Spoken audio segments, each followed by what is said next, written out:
Une victoire de Jean-Charles. Et une victoire de Jean-Charles, vous y croyez ça? C'était presque la dernière épreuve qu'il pouvait gagner parce que bon, les poteaux, on se fait pas d'illusions, donc il avait une dernière chance de gagner une épreuve et il l'a fait. Franchement, il y a des fois le monde est bien fait en fait. Il y a des fois tout s'assemble et c'est beau. Bonjour à tous et bienvenue dans ce débriefing de l'épisode numéro 11834 de koh le totem maudit. Non, franchement, je suis un peu méchant parce que ils ont fait exprès de rajouter une deuxième mini épreuve d'orientation. On a eu droit au repêchage. Ça a permis de remplir un peu l'épisode, donc c'était plutôt cool. L'orientation, c'est évidemment un grand rêve, c'est quelque chose, c'est un mythe, c'est un objectif pour à peu près toutes les personnes qui ont participé à koh, même ceux qui n'ont pas encore pu participer et qui postulent. C'est vraiment un objectif emblématique du jeu. Et d'ailleurs, on le voit bien au début avec la plupart des aventuriers qui sont très très concentrés. L'heure est grave. Même Jean-Charles, qui est plutôt détendu d'habitude, là, vraiment, comme fait remarquer Denis, il sourit pas.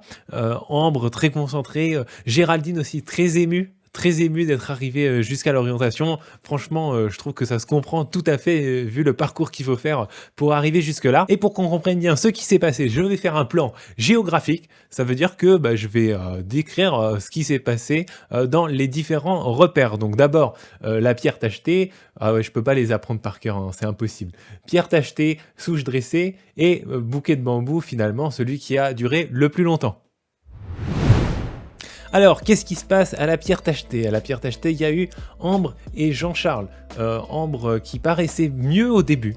Au début, elle paraissait être arrivée plus rapidement dans la bonne zone. Il me semble que Jean-Charles a mis un tout petit peu plus de temps. Il n'était pas avec Ambre. Denis disait Ambre est dans la bonne zone. Et puis on voyait Jean-Charles qui était pas du tout au même endroit. Donc on dit bon, là t'es mal parti mon coco. Mais à l'arrivée, c'est Jean-Charles qui a trouvé en premier le repère. Apparemment grâce à sa science de la cueillette des champignons. Ok, pourquoi pas. Mais c'est pas là que la différence se fait réellement puisque Ambre trouve assez rapidement après. Là où Jean-Charles arrive à faire la différence, arrive à creuser le trou par rapport à Ambre, c'est qu'il trouve la balise assez vite alors que Ambre va finalement jamais trouver la balise et pourtant elle s'est appuyée sur la recherche de Jean-Charles puisque elle a bien vu Jean-Charles partir en courant pour retourner à la table d'orientation et voir à quoi correspondait le code couleur. Donc elle cherche cette fameuse balise dans une zone assez resserrée autour de l'endroit où elle est réellement et pourtant elle a jamais réussi à la trouver parce que Jean-Charles il revient de la table d'orientation et puis ensuite il arrive de toute évidence à être très précis dans sa direction et dans son nombre de pas parce que il trouve le poignard assez rapidement après être revenu sur zone poignard qui je trouve était quand même super bien caché, hein. J'ai l'impression que c'est de plus en plus dur chaque année. Avant il me semble qu'il y avait des coquillages blancs énormes qui se voyaient vachement. Ici comme l'a fait remarquer François, c'est du marron sur du marron, c'est tout en nuances de marron et en plus faut limite aller chercher et creuser sous des racines pour choper le poignard. Toujours est-il que Jean-Charles arrive à trouver le poignard très rapidement en 36 minutes, ce qui est assez proche du record hein, parce que je me suis renseigné, le record c'est 20 minutes Frédéric en 2008 d'après Télé 7 jours, hein, j'ai des sources extrêmement fiables. Évidemment c'est une victoire assez émouvante puisque c'est sa première en du coup 37 ou 38 jours d'aventure, je me rappelle plus, en tout cas on peut dire qu'elle aura mis beaucoup de temps à arriver. Il explique à Denis en s'écroulant après avoir planté le poignard qu'il a tout perdu et ce qui est drôle c'est qu'on voit Denis se marrer en arrière-plan. Ambre dans tout ça a toujours pas réussi à trouver la balise. Alors à sa décharge, faut reconnaître qu'elle s'impose aussi une éthique de jeu, c'est-à-dire qu'elle essaye de pas trop regarder. Après faut dire ce qui est, elle a quand même cherché dans la zone d'où Jean-Charles est parti en courant. Je me suis fait la réflexion d'ailleurs que Jean-Charles aurait pu faire un leurre et c'est pas si compliqué à faire, hein. Il y a juste besoin de trouver la balise, ensuite faire semblant d'aller chercher à un endroit qui est complètement à l'opposé de la balise. Vous perdez un tout petit peu de temps, peut-être une minute à juste changer l'endroit d'où vous partez et puis vous partez en courant d'un vieux buisson qui a rien à voir quoi, et ça permet de leurrer la personne qui éventuellement est en train de vous épier pour savoir où chercher la fameuse balise.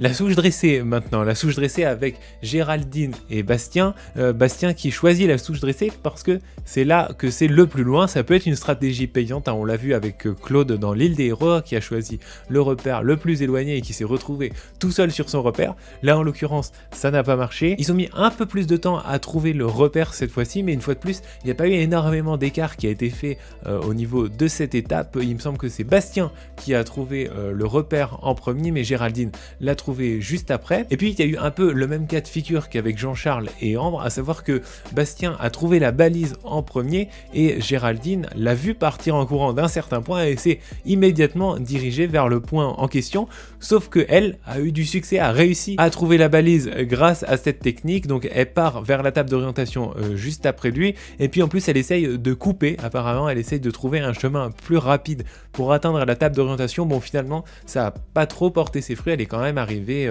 largement après Bastien à la table d'orientation. Une fois de plus, les deux sont au coude à coude, et là on se dit qu'il va y avoir un écart quand même qui va être fait, puisque Bastien s'est trompé de couleur, donc quand ils arrivent les deux à peu près au même moment de retour dans la zone où se trouve le poignard, il y a Bastien qui a une mauvaise direction et Géraldine qui a la bonne. Et ce que j'ai remarqué, c'est que ça se jouait entre ouest et nord-ouest, et je me suis dit que ça jouerait vraiment pas en la faveur de Bastien, parce que si ça avait été deux directions complètement opposées, forcément il y en aurait eu un des deux qui se serait dit là il y a un problème, j'ai mal regardé. En l'occurrence ouest-nord-ouest, on peut dire bon bah il a juste mal fait ses pas, mais ça n'a pas trop joué en la défaveur de Bastien, parce qu'il s'est rendu très tôt compte de son erreur. Il s'est dit mais mince, c'est pas cette couleur là que j'ai annoncé à Denis.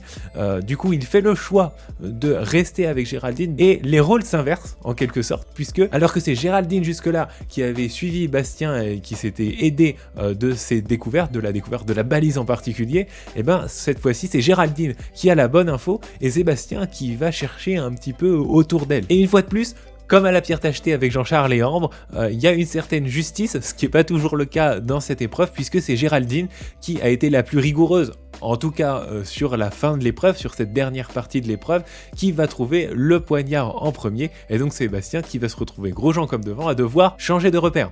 Alors Géraldine est évidemment très émue par sa victoire, et il y a quelque chose que je voudrais quand même faire remarquer, c'est que c'est un très bon temps. Elle a mis 1h03, c'est quand même très rapide pour réussir l'épreuve d'orientation, et cette épreuve d'orientation est un peu à l'image du Koh-Lanta de Géraldine, c'est-à-dire que il n'y a pas énormément d'éclat, c'est plus la performance de Jean-Charles bien sûr qui a retenu tous les regards, mais 1h03 l'orientation, faut quand même le faire, c'est quand même pas rien, et c'est représentatif de un peu toutes ses performances sur les épreuves. Jamais elle a été dernière, Géraldine, faut quand même le rappeler, elle était toujours un peu dans le milieu du classement, personne n'a remarqué les performances de Géraldine sur les épreuves du coup, mais il faut quand même le dire, elle n'était jamais ridicule, jamais sur une seule épreuve elle a fait une totale contre-performance, et donc sa place à l'orientation n'est pas que liée à son social, et sa place sur les poteaux même n'est pas que liée à son social ou à sa capacité à se faire oublier. Non, il y a quand même des performances solides, elle se prend jamais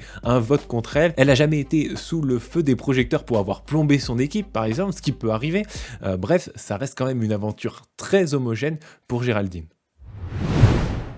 Et enfin, dernier repère, le bouquet de bambou, c'est celui qui a pris le plus de temps, et il y a une certaine logique en quelque sorte, puisque c'est le seul sur lequel il y avait un seul aventurier, à savoir François, un seul aventurier au début évidemment, mais comme on l'a vu, ils se sont en quelque sorte aidés entre eux, en particulier Bastien et Géraldine, ils ont gagné beaucoup de temps à travailler à deux en quelque sorte, donc là c'est sûr que François, il travaillait à un seul cerveau, alors c'était quand même un avantage, être sur son repère en premier, c'est quand même un avantage énorme, mais il n'empêche que c'est là où ça a mis le plus de temps. Alors, François qui a trouvé le repère extrêmement rapidement, pourtant il a choisi ce repère sans doute parce que c'était le plus difficile, parce qu'il était plus ou moins au milieu de la forêt, c'est peut-être pour ça aussi qu'il était tout seul, donc c'est une stratégie, franchement ça peut payer. Il a réussi à trouver le repère en à peu près 5 minutes, quoi. C'était le premier à avoir trouvé son repère, donc on se disait là, ça commence à prendre la forme d'une masterclass, d'une démonstration pour François, ça va être absolument incroyable. Sauf que là, il a mis énormément de temps à trouver la balise, et pour vous dire, au moment où Ambre l'a rejoint, il me semble qu'il avait toujours pas trouvé sa balise. Ça veut dire que Jean-Charles a eu le temps de terminer l'épreuve, et François avait toujours pas trouvé sa balise. Bon, il me semble qu'il trouve la balise finalement assez rapidement après que Ambre l'a rejoint, et il trouve aussi avant que Bastien la rejoint, donc il a quand même un avantage énorme sur Bastien en particulier. Bastien n'est même pas encore au repère que François a déjà trouvé la balise, c'est un avantage énorme, d'autant plus que une fois qu'il a trouvé la balise, il a fait un aller-retour à la table, et là pour trouver le poignard ça a vraiment pas posé beaucoup de problèmes. Il a dû être une fois de plus très précis dans ses pas et dans sa direction, parce qu'il me semble que ça a été très vite. Non, c'est vraiment sur ce point repère, c'est la balise qui était apparemment très très dur à trouver. Et enfin, on termine avec la deuxième épreuve d'orientation. Comme je le disais au début, les repêchages entre Ambre et Bastien. Cette fois-ci, c'est une nouvelle zone, celle de l'arbre creux. Et puis, les règles sont un tout petit peu différentes puisqu'il n'y a pas de retour à la table, mais la direction et le nombre de pas à partir du repère sont indiqués directement sur la carte. Alors là, est-ce que Bastien a copié sur Ambre? C'est un peu difficile à dire. En tout cas, c'est pas clairement montré comme ça. Ce qui est sûr, c'est que Bastien s'est un peu planté au début. Ambre était directement dans la bonne zone, mais malheureusement pour elle, un peu à côté de là où elle devait chercher. Donc elle entame des recherches très précises au sol. Elle fouille centimètre carré par centimètre carré, mais malheureusement elle est 5 ou 10 mètres à côté de la zone où elle devrait chercher. Et puis finalement Bastien recompte ses pas, et là on voit, ça s'est passé d'ailleurs juste avant la pub, il y avait un suspense parce que on savait à peu près grâce aux caméras qu'on avait vu avant à quoi ressemblait la zone dans laquelle se trouvait le poignard. Et c'est vrai que juste avant la pub, on voit Bastien en train de recompter ses pas et il se dirige exactement vers cette zone. Et effectivement, alors ça n'a pas été complètement immédiat, mais finalement les deux se retrouvent à chercher à, comme je disais, 5 mètres d'écart, quoi. Sauf que Bastien est dans la bonne zone et finit par trouver le poignard. Bon, il y a eu quand même un zoom assez insistant, un peu suspect, un peu comme quelquefois l'écolier. Toujours est-il que c'est lui qui prend la dernière place dans cette épreuve des poteaux. C'est lui qui va se taper le poteau maudit dont on connaît pas encore bien les modalités. Alors il est très sobre dans sa réaction, hein. On voit qu'il est attaché à Ambre, ils ont fait des conforts ensemble, il y avait une vraie bromance qui s'est installée, donc il a là le triomphe modeste. Et puis pour Ambre, on peut dire que c'est en quelque sorte la logique, hein. Elle était vraiment pas dans cette épreuve. La seule fois où elle a eu un petit peu l'avantage justement, c'était sur cette dernière épreuve. C'est elle qui a cherché en premier dans la bonne zone, alors que Bastien au début était complètement paumé. Mais finalement Bastien a rapidement rectifié le tir, et en tout cas dans la façon dont c'était montré, ça donnait l'impression que c'est lui qui a trouvé le poignard, parce que c'est lui qui a réussi à être un tout petit peu plus précis. Bon, et puis pour terminer cette vidéo, un peu comme je l'ai commencé, hein, la réaction de Jean-Charles, mais cette fois-ci sur le camp. Qu'est-ce qu'il a dit? Jean-Charles dit: la race que je vous ai mise.